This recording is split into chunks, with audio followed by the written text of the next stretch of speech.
So we begin again, a namaste and a welcome to each of you. It's really one of those strange things with this virtual world that usually, as many of you know, there's a live group that I'm with, and I've probably had about 30 hugs before I sit down to give a talk. So now I'm feeling a virtual collective hug going on, and I'm trying to imagine you and listening from many, many different places around the globe. And it's very sweet to be with you. What I'd like to reflect on tonight is very much what is right in the times, is what it means to face a pandemic, a time of really widespread fear, how we can do that with a compassionate heart.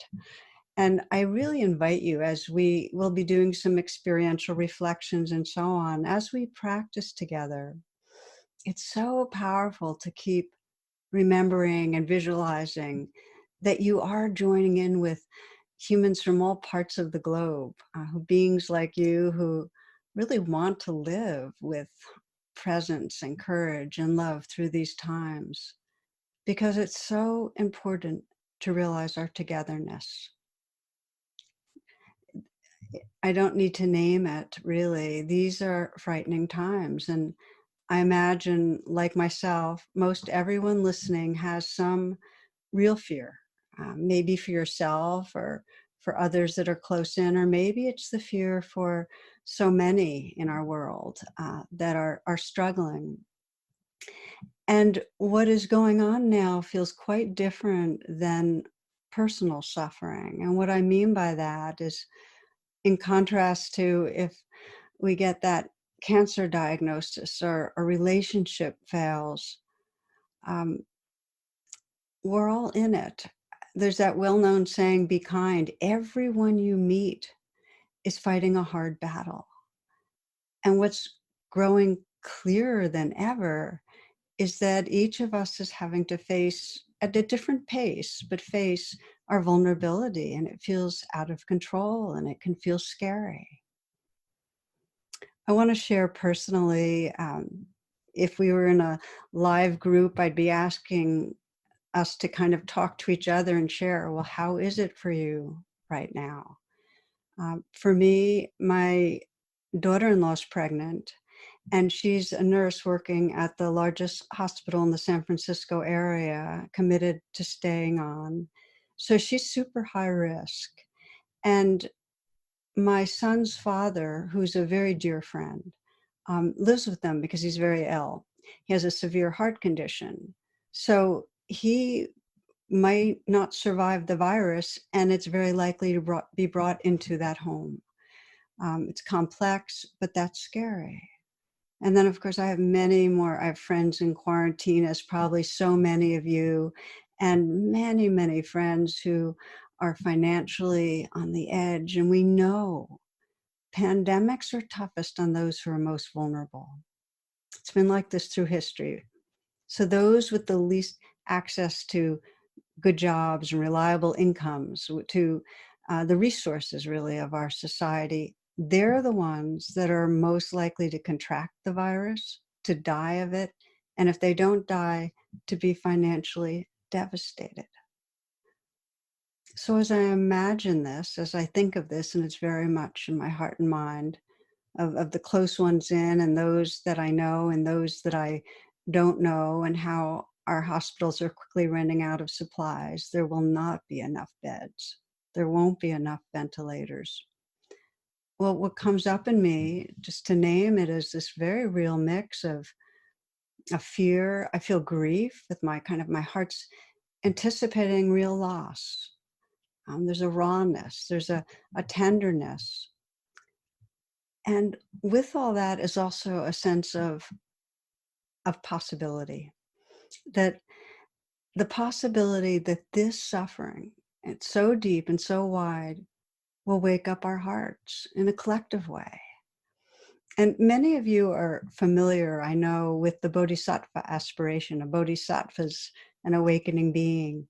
And the words are, may whatever arises, whatever circumstances arise, May they serve the awakening of compassion.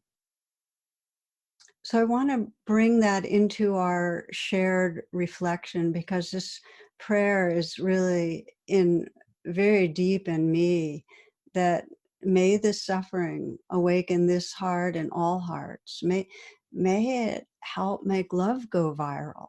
That's really the prayer. So maybe I'll pause for a moment and just invite you to sense in, what is it like for you in these times of global crisis, where many have already suffered and much suffering is yet to come? I want to invite you to, as the poet Martha Postlewaite says, create a clearing in the dense forest of your life. And let these moments right now be a pause where you listen inwardly and feel, well, what is here? What wants attention? What maybe have you been unwilling to feel?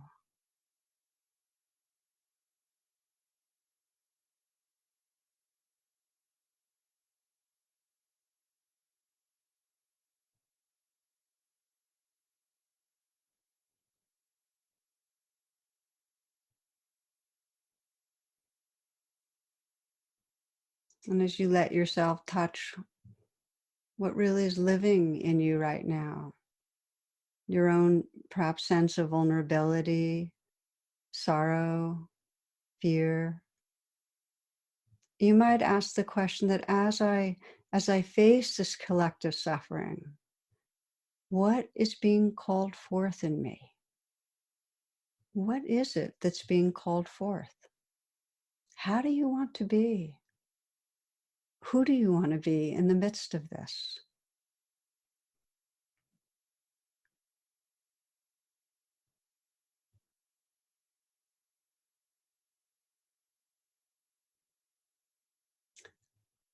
These are important questions, my friends.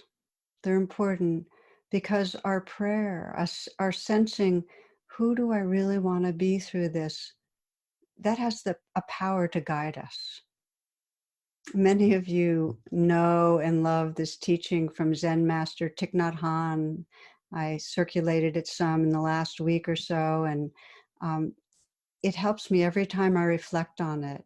He writes that when the crowded Vietnamese refugee boats met with storms or pirates, if everyone panicked, all would be lost. But if even one person on the boat remained calm and centered, it was enough. It showed the way for everyone to survive. So here we are. We're in the midst of this huge, unprecedented uncertainty and reactivity and fear and confusion and a lot more.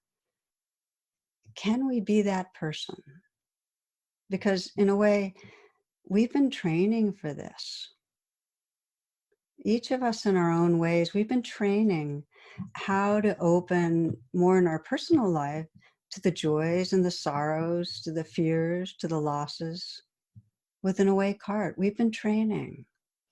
So if you're intentional, right at this juncture in time, if you're intentional, how you want to move through this, the suffering that arises can turn you towards your deepest resources.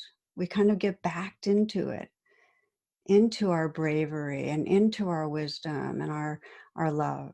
And I'm sure you've seen it in your own life, how it's often the periods of suffering, the real losses, the failures, when we actually grow, when our consciousness wakes up some. So we'll look together now at how these very circumstances of our times, um, the dangers that are presented to our bodies, our health, our life, our loved ones, our financial security, how these very circumstances can be a grounds for compassion.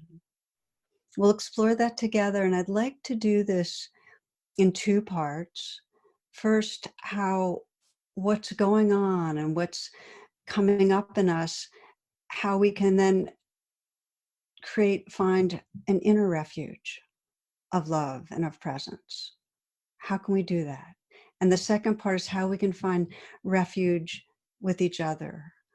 Because if ever there was a time for Sangha, if ever this world is going to experience truly moving through something, holding hands, whether it's, we might call it virtually, but our hearts together, this is the time.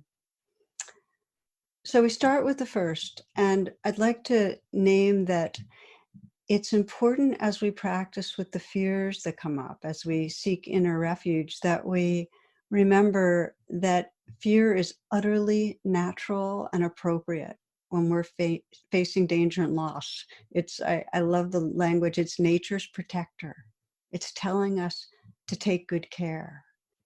And in many ways, in some parts of the world, and with some of us, I'd say the United States, we haven't been awake and scared enough to do what we needed to do to prevent as much loss as may be coming. So fear's an intelligent part of us.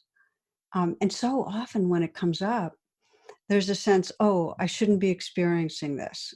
There's something wrong with me for feeling fear, and a sense that we should just try to get rid of it. So for me, one of the most powerful little practices I do when fear comes up is I'll mentally whisper, this belongs. It's like, it's a wave in the ocean and it belongs. So fear's natural, it's intelligent. And the challenge, as we know, is that if we don't know how to be mindful of fear, fear possesses us, then it can become truly debilitating. When we get hijacked by fear, we lose contact with our most recently evolved part of our brain, our frontal cortex. We lose contact with compassion. We lose contact with perspective, with humor, with all executive functioning. So it's a matter of degree, of course, but fear, when it takes over, causes a tremendous amount of suffering. And in a pandemic, it's contagious. So it can become widespread, and it becomes one of the greatest dangers of a pandemic. So again, that question, can we be that person in the boat who feels the intelligence of the fear, but knows how to hold it with mindfulness and with compassion? Because this is where the training in mindfulness comes in. And we're going to explore it, bringing rain, which is a weave of mindfulness and compassion, to fear. But first to say, many of you are probably aware that along with my colleague Jack Cornfield, I teach a mindfulness teacher training certification program, and a number of people in the current cohort are from China. And several of them reported they told us that the Chinese government has just officially recommended that to reduce stress and support community during these times, everybody in China should practice mindfulness meditation. So I heard this and kind of celebrated. It's pretty cool. And some of you might know that I and a couple of colleagues are currently offering webinars of mindfulness webinars to the House of Representatives and staff. So here we are now waiting for the official word that we're supposed to do physical distancing, washing hands, quieting our minds, and arriving in presence. May it be so. So let's take a look. How do we find that inner refuge of calm in the midst of the storm for ourselves and for the sake of others? And we begin, and I'd like to start by saying, when fear is really strong, when it's the level of panic, when it's trauma, we're what's called outside the window of tolerance. And that's a phrase from my friend and colleague Dan Siegel, great psychiatrist. And he describes the window of tolerance. If we're within it, if fear is within it, then we can bring mindfulness and compassion and really transform our relationship to it.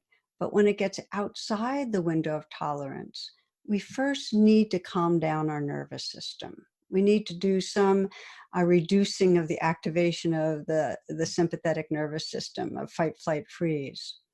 So there are a number of ways we can do this, and you are probably familiar with them. They're all forms of nurturing ourselves, helping us feel some sense of safety and love. And one of them that is so helpful is breathing a long, deep breath, breathing and counting to 5 in the in breath, and then counting to 5 in the out breath. And if you can do that for a few minutes, 10 minutes, 15 minutes, you totally shift your nervous system around. Other ways of calming fight, flight, freeze, grounding, and that means feeling gravity, feeling you're belonging to the earth. Part of grounding might be to touch the fabric of what you're wearing and to sense the surface of the desk or the material of your chair. Name something you're seeing in the room so that you're bringing yourself into the here and now with your senses. Another way of reducing fight, flight, freeze is by offering comforting phrases to yourself or by imagining a person or a place that feels safe to you, a person that's loving. And then there's the physical ways of shaking, of stretching, of free movement, dancing, walk in nature. So each of these that I'm naming has a common denominator in a sense that they actually quiet thoughts. And that's important because, as you know, fear thinking, the thoughts in our mind then affect our biochemistry, and we get trapped in a cycling that keeps us a prisoner of fear. The most basic practice for quieting thoughts is to train in being mindful of thinking so that as you're meditating, you're just getting the knack of noticing when a thought's there. So you can actually say, oh, this is a thought, and have a choice to come back to the breath or the body or to sounds. One of the most intuitive and true and useful kind of quotes that is attributed to the Buddha is that whatever you regularly think about, that becomes the inclination of your mind. These are times when there is real danger around us that we actually go on hyperdrive with worry. So it's intelligent to be aware of danger, and it is actually causes suffering and makes us less effective in responding when we perseverate. It's always been interesting to me that the word worry has the roots in the English language of strangle, to strangle. So the intention in practice of mindfulness is to become mindful of fear thinking and come back into our senses. If we can come back into our body or to the breath or to our senses, we can then have a choice as to we can deepen presence and we can really begin to heal the roots of the fear. Okay, so once we've done that, once we've dealt with super intense fears, we've grounded, we've shaked, we've done whatever we do to calm the nervous system, that's when we can start deepening attention with rain. For those of you that aren't familiar, rain is a weaving of mindfulness and compassion. And the letters of the acronym give us an easy to remember sequence that can help us to recognize what's going on. R, A, allow it to be there. I, investigate it. And N, nurture it. And then there's after the rain, where we actually rest in presence. This weave of mindfulness and compassion in a kind of evolutionary sense shifts us from fight, flight, freeze to attend and befriend. I'm thinking right now of my favorite story that in a sense is the most psychologically sophisticated in some of the Buddhist lore, is of the Buddha teaching. And he teach in these fields, and there'd be many people there.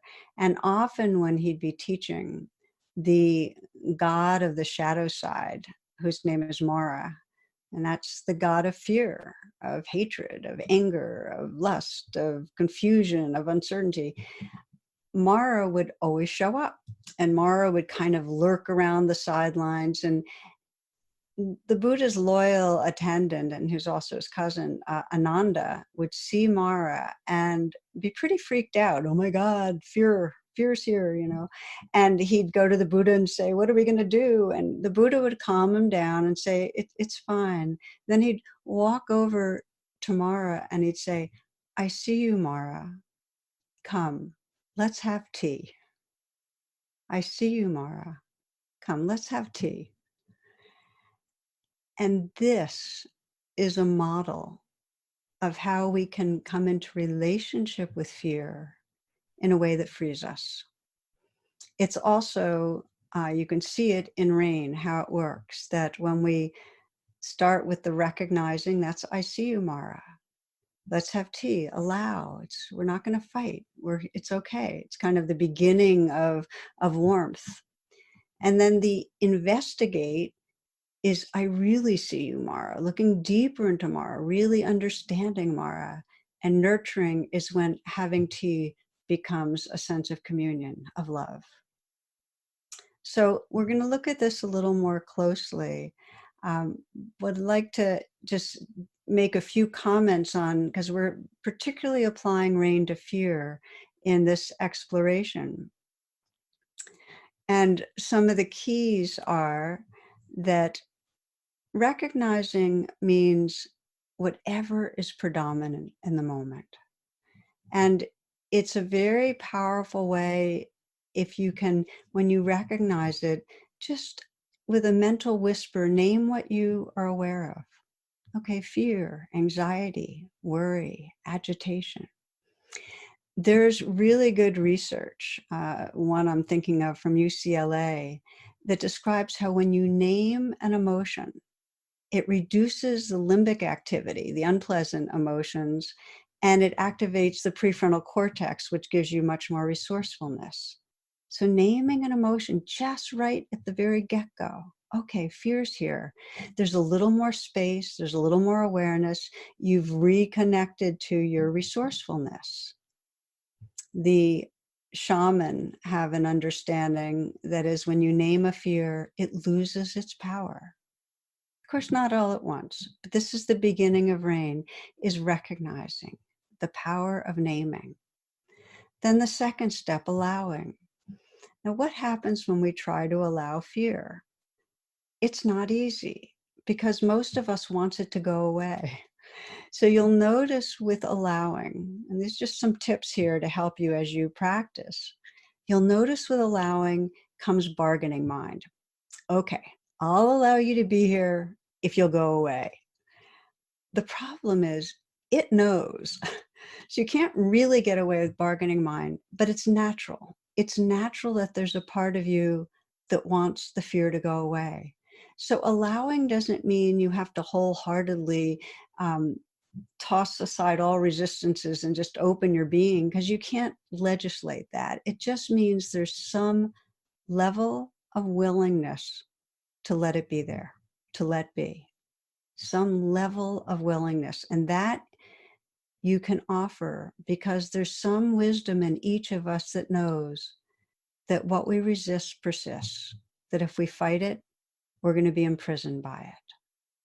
So the A, allow, I often will just say, okay, this belongs, as I mentioned earlier. That creates some space of allowing.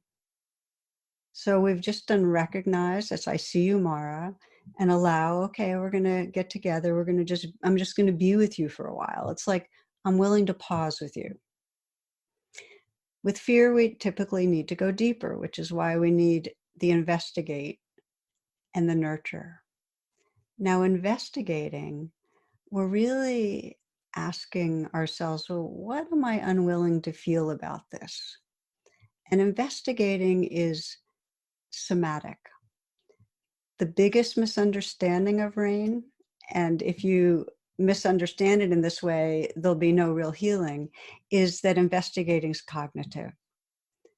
There can be some cognitive questions, but they need to bring you back into your body. because as we know, our issues are in our tissues. So it's not until we bring a full presence to the fear in our body that we actually find freedom from it. So the investigating might have a question like, what most wants my attention? Where am I feeling this? What does it feel like? And with investigating, it's very helpful to bring your hand to wherever you feel the fear. And it's usually the throat, the chest, the belly. There's two reasons.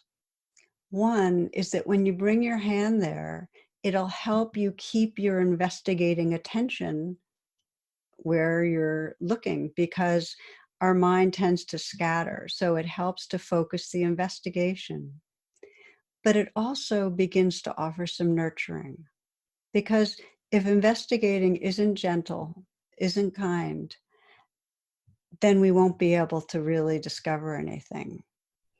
You might think of fear as the parts of us that are fearful as these shy creatures that hide in the shadows of the woods, and we're trying to bring them into the light of awareness with investigating. And that means it needs to be an invitation. You know, we need to invite the vulnerability to show itself, so that hand can be helpful with that. Then comes the nurturing. We investigate and find out, well, what does this vulnerable part really need? And the nurturing, we really have to customize. Each one of you needs to find for yourself what really feels nurturing in this moment. And with fear, um, as with any other emotion, sometimes it'll be words of comfort. Sometimes it'll be words like, I'm here, I'm not leaving, I care about you, you're not alone, I'm sorry, and I love you. It's okay, sweetheart. There's different words you might find. Often it's the continued touch and to keep it tender. And sometimes, as we'll practice, because we're going to practice in a few moments doing a light rain, um, we let the nurturing come from a larger source. Nurturing doesn't mean it's self-nurturing. Nurturing means that we're nurturing the vulnerability, calling on whatever source of love, our own awake heart or something that we perceive as larger, to offer kindness. Let me give you a little example that is quite current with myself, working with fear and bringing rain to fear. And this was just a few days ago, because as I shared with you, my nervous system is agitated. I've woken up in the middle of many nights now, sensing uh, those that are close to me that are vulnerable, and also just the countless numbers of vulnerable people. It feels like a lot of impending loss. So um, I was, I often will do my meditation down by the river when I'm walking, and I'll walk and then do a meditation sitting on a rock by the river. And I was feeling the agitation in my body. So I recognized, I just named it, okay, agitated, afraid. And then A was allow, just okay, agreeing to let it be there. Um, I didn't like the feeling, so I was allowing that I didn't like the feeling, but begin to investigate and asking myself, well, what's this like? And I could feel it. It was in this chest area, and sensing it was kind of squeezing, and there was kind of a crushing feeling. And it helps sometimes with investigating to just name what you're noticing there, just a mental whisper, feeling into what was most vulnerable. And then the investigating was, well, what really am I unwilling to feel, or what really wants attention? And I went right into the epicenter of where there was the most of a twist and a squeeze and the unpleasantness of fear. And I just started breathing with it. And the intention was a kind of surrendering presence. Can I just feel this? Just feel this exactly as it is. And as I did, I just started sensing into what is this squeeze of fear most need. And it was clear that what it most needed was pure loving. It most needed to belong to love. It was like the waves needed to belong to the ocean. So the nurturing then was really calling on the entire universe, and it wasn't like an abstract universe, a very intimate but vast field of loving that it just to imagine and feel it washing into the vulnerability, washing in, and there was kind of a background of just a whisper of the word beloved, beloved, washing in. And with that, there was a dissolving, and there's still a tenderness. Um, it was full and big. And so that led to after the rain. And I want to just name to you that the moments after you've gone through recognize, allow, investigate, and nurture, what we call after the rain, if you skip it, you miss the deep transformation and realization that's possible in the process. Because it's during after the rain where you just rest in the presence that's there, that you start becoming familiar with that presence as more true, more the truth of who you are than any of the stories that you are living in. So rather than being the agitated self or the scared self, that open, tender awareness was what I felt as the experience of my own being. And it could include whatever was coming and going. So I wanted to share with you that because it feels really current. And mostly the message is that rain is a tool of radical compassion, that it has certain key elements that if you can, with the recognizing and allowing and investigating, really get embodied, really feel directly the fear without resistance. And then if you can actively nurture, like really sense actively the care and the love, you will discover that kind of all-inclusive presence that we call radical compassion. And the secret, the key piece really for me, is loving the fear. And here's the deal. If I started off when I felt fear saying, okay, I'm going to love this fear, it would just be my ego trying to will myself to love fear. And that wouldn't be possible because the biochemistry of fear and the biochemistry of love are so different. But we can gradually unfold into loving the fear by first just recognizing it, allowing it as much as possible. And then that gentle investigating in the body, putting our hand there until gradually there's a sense of this vulnerability, being in relationship with it in a way that love can wash through us. A couple of other comments now.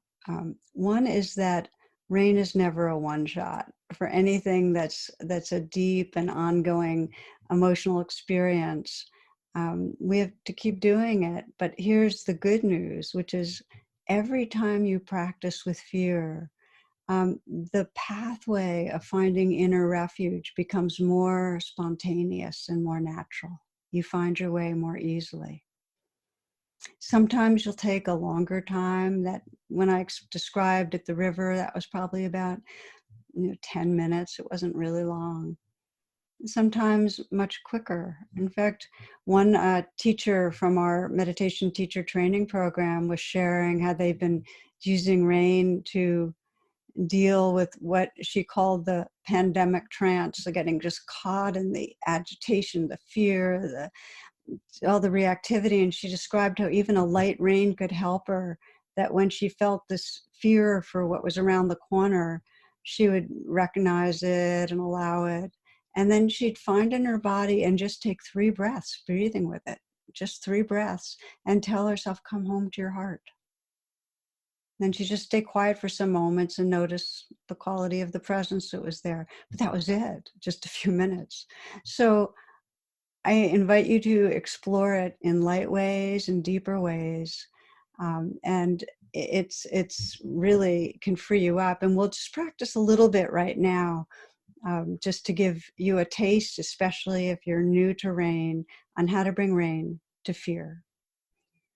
So take a moment, if you will, to adjust how you're sitting if that's helpful.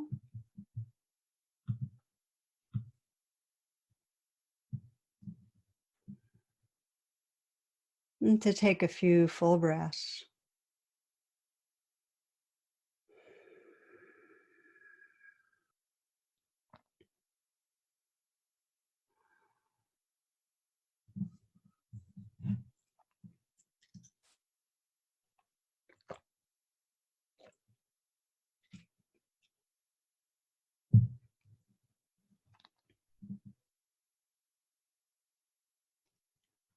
And you might scan and sense whatever might be going on in your life. It may be pandemic related or other. It might be bringing up some form of fear.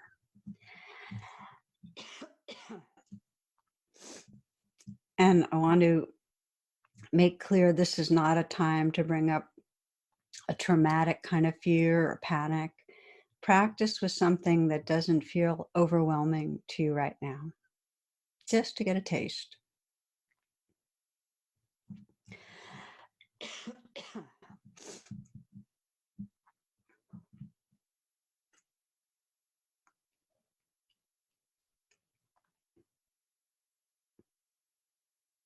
And as you bring to mind whatever circumstances bring up fear, just to make it more immediate, just visualize whatever it is. If it involves another person, see that person, what's going on for them. If it involves you, just see the setting that most might in your mind relate to or associate with the fear. If there's something being spoken that brings up fear, something you're visualizing in the future.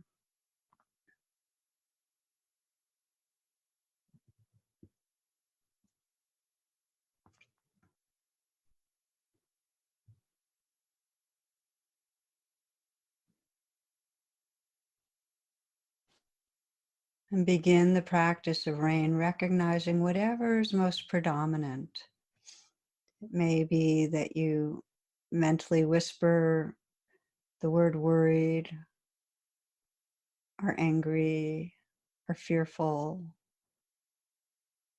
anxious, tight, whatever is predominant.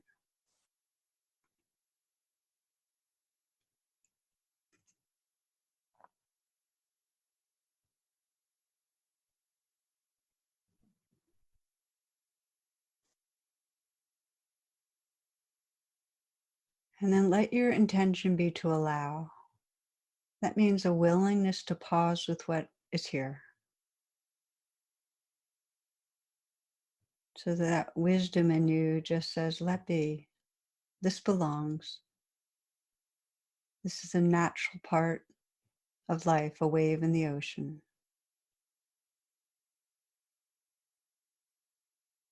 If you can allow, even for some moments, that enables you to begin to investigate the eye of rain. And you might notice where you feel this in your body. Is your throat, your chest, your belly.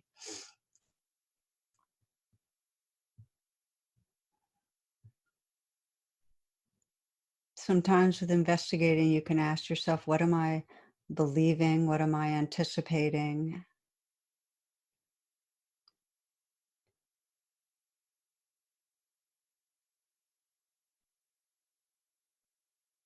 And whatever comes up, then find out how your body experiences that.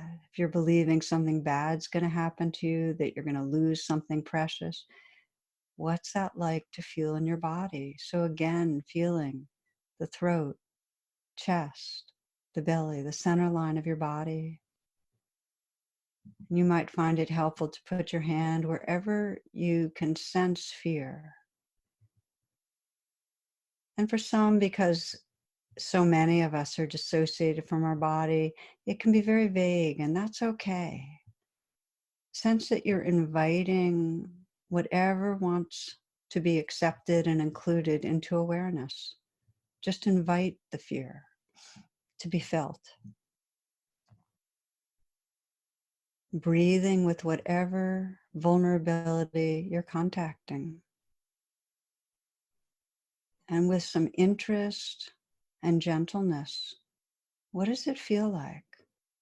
How is fear living in this body right now? Perhaps you can breathe with it and feel right to the epicenter.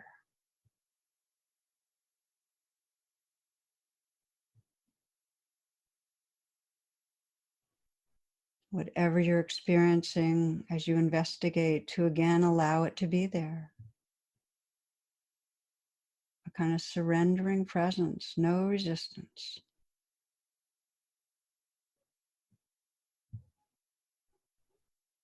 And with an intimate attention, you might ask the vulnerable part of you, how do you want me to be with you? What do you most need right now?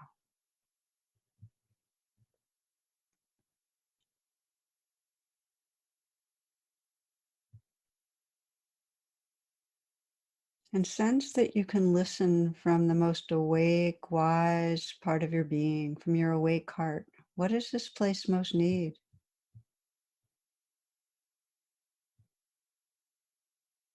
Is it love?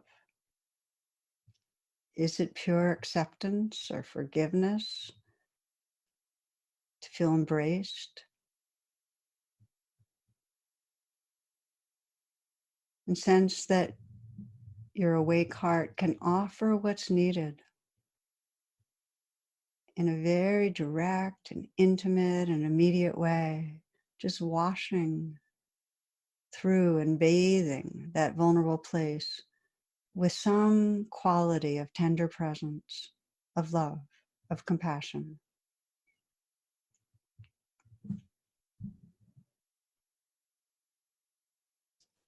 And if for you it's easier to imagine that compassion and love coming from another source, from a loved one that you trust, who's wise and you know cares about you, or from a spiritual figure, or from a formless loving presence, just imagine and feel and sense that love pouring in.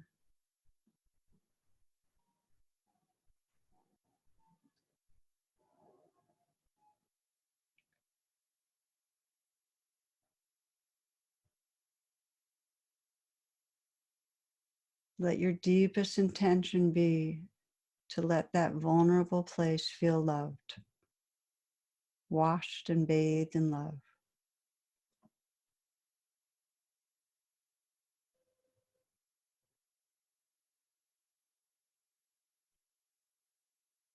You might imagine light, warmth, a wash of tenderness.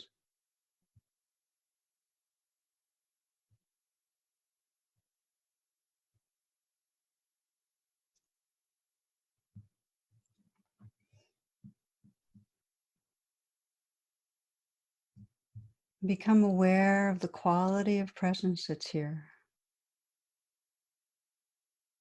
Let yourself relax, open, just rest and be that presence, that open, tender presence.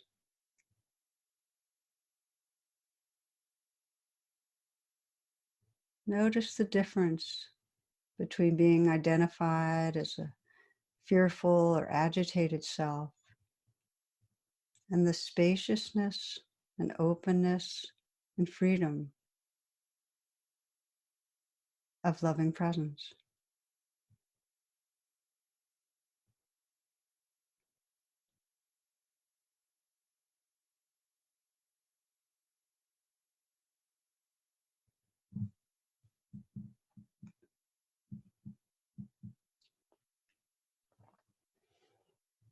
As you're ready, taking a few full breaths.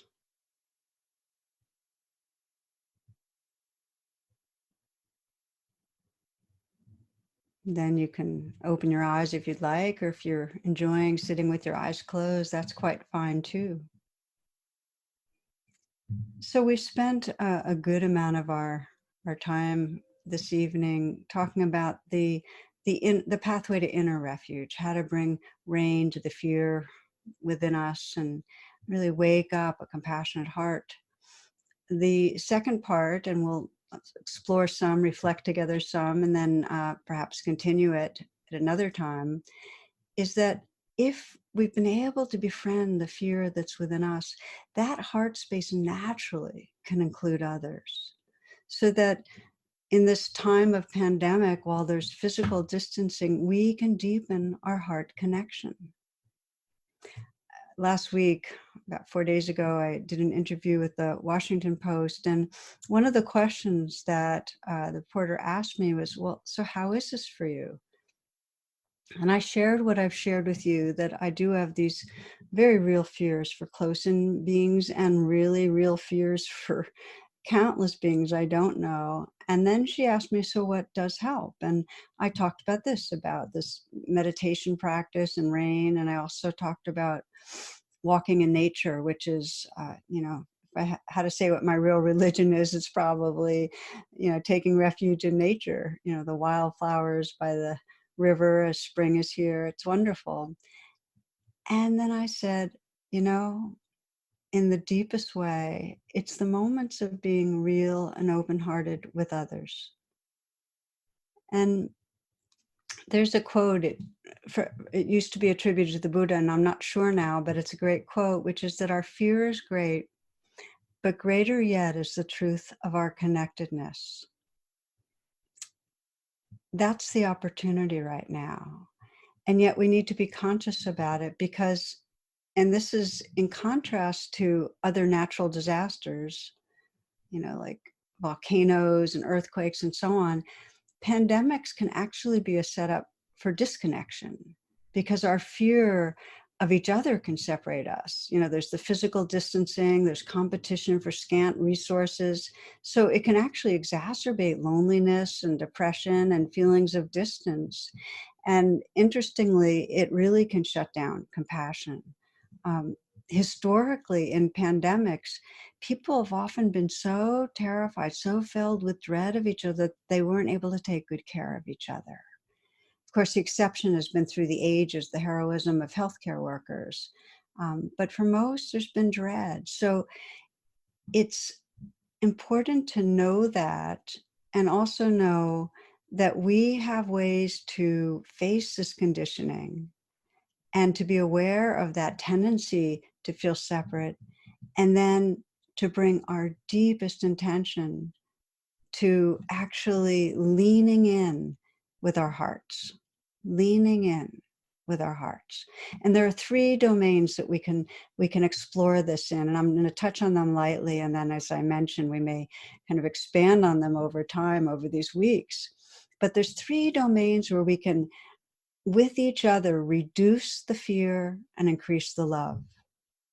One of them, quite simply, is to get in the practice of reaching out to each other, being with each other by phone. There are a growing number of online sitting groups, times where we actually can, just as I'm doing with you, share with each other, this is what it's like for me. And when I practice with this is what's happening, what we're afraid of, what our aspiration is. For those of you that are familiar with rain, it's a really powerful time in our lives to have a rain partner. Many people in our teacher trainings and others that Jack and I work with are teaming up as rain partners, and you can find all the information on rain partners in my website. And to the extent you want to do a deeper dive into rain, this is shameless promotion of my book, Radical Compassion. It will teach you all the nuances of how to practice with it. So reach out, team up, be open, be vulnerable, be real with each other. It's so rewarding. That's the first domain. The second is engage in ways that can be helpful. When we're traumatized, the feeling is of powerlessness. We're in a deep feeling of being threatened, but we freeze. And one of the healing processes in trauma is to engage in a way that can bring us towards healing and safety. And part of that is engaging with each other and helping each other. We can reach out to someone who might be lonely. It makes such a difference. Whether for you, the other ways of engaging might be contributing time or money to initiatives that are helping others, directly volunteering. Two friends this weekend were on the bike trail, and they made their intention is they were going to have eye contact, smile, and wave with as many people as possible to kind of send out that sense that we're here together. And they they came back and reported such a high from that, just that feeling of connection. In Ireland, some of you might have heard through tweeting, what went viral was the message of who needed medicine and food of the elderly, and it got matched with volunteers. You can support people on the front lines, those that are the healthcare workers, by walking their dogs or getting food or taking care of their children. So the first way, reach out and be with your friends and your peers. The second way, engage and help. And the third way, and it's critical that we don't forget this, celebrate the goodness that's here. Walk outside, take in the beauty of spring, take in the dearness of those that you might be working at home with, or the caring of so many in this world who want to serve the good. You know, a few days ago in the New York Times, there was an article on Italy. Some of you probably saw it. It was so poignant. And it said it started with the national anthem. Then came the piano chords, trumpet blasts, violin serenades, and even the clanging of pots and pans, all of it spilling from people's homes, out of the windows, and from the balconies, rippling across the rooftops. Finally, on Saturday afternoon, a nationwide round of applause broke out for the doctors on the medical front lines fighting the spread of Europe's worst coronavirus outbreak. In China, patriotic truck drivers risked infection to bring desperately needed food to the people of Wuhan, the epicenter. In Iran, there were videos that showed doctors in full scrubs and masks dancing to keep people's spirits up. And of course, here in the States, we had Stephen Colbert, the comedian. He did his last live audience, and he's saying, you know, at times like this, we all need to laugh. We all need to be together. And then he kind of backed away and he said, from a distance of about 20 feet. So fortunately, physical distance does not have to limit our hearts.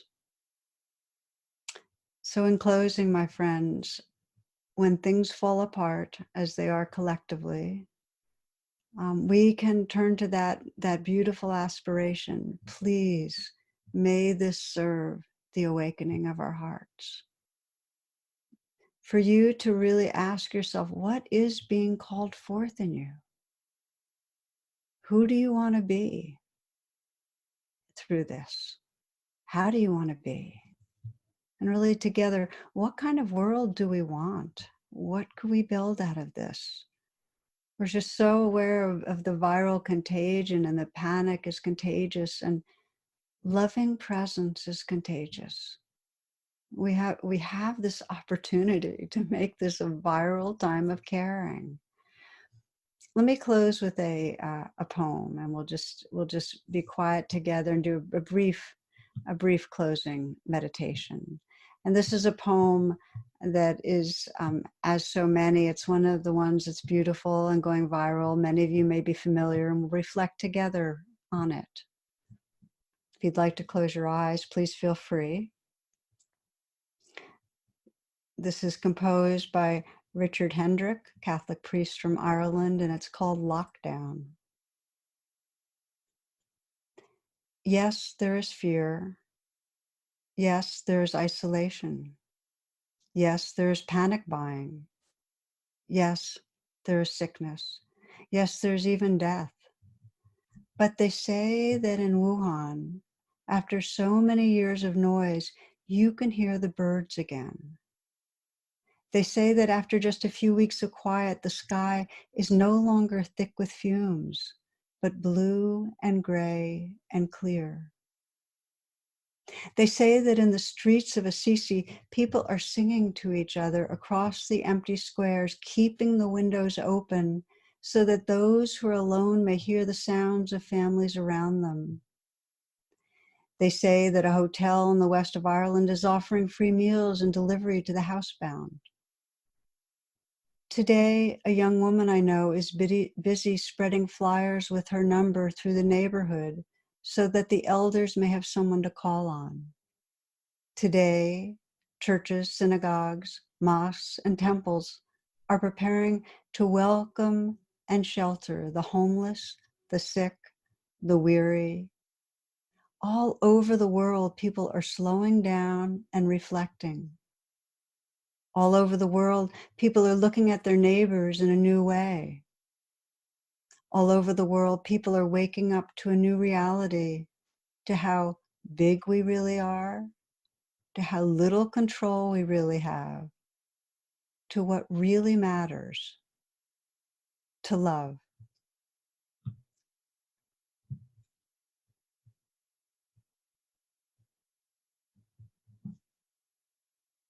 In these final moments, you might scan through your body and your heart, sensing what wants a healing attention inside you.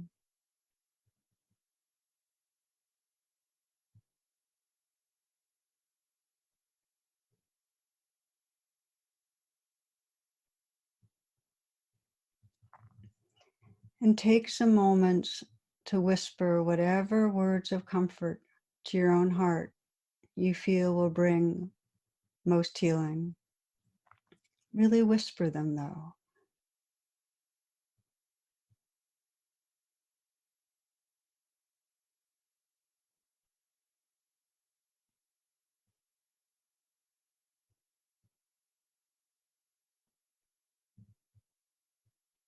Feeling the heart space that's here, bringing to mind someone else in your life that's dear, someone else that you'd like to bring some healing presence to.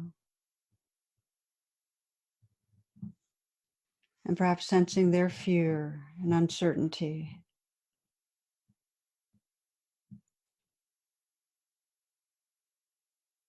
And take a moment to whisper some care, some prayer to them.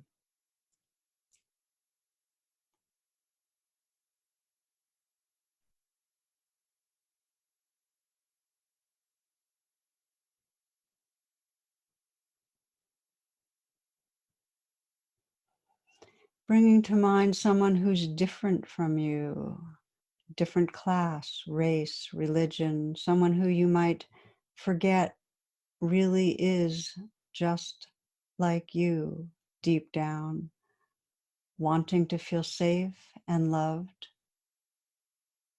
Bring someone to mind.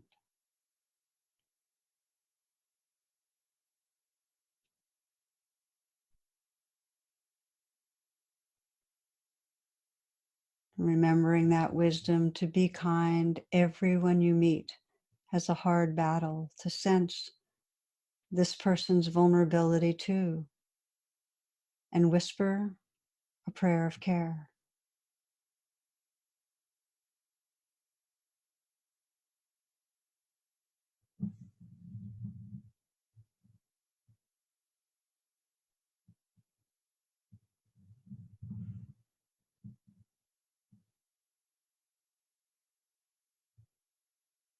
And feeling all beings, all of us, this living web of beings, all in it together. Feeling your heart's prayer and our shared prayer, that each and all of us might remember the loving presence that holds our life, that we may take refuge in that loving presence, that we might live from loving presence, meeting each other and all beings with care and with understanding. May all beings everywhere be free from suffering. May all beings find a great natural peace. May all beings awaken and be free.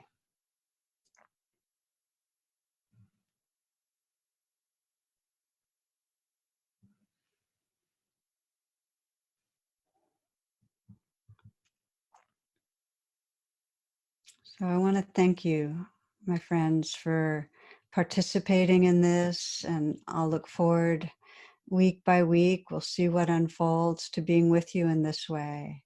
Please take good care. Thank you. Blessings.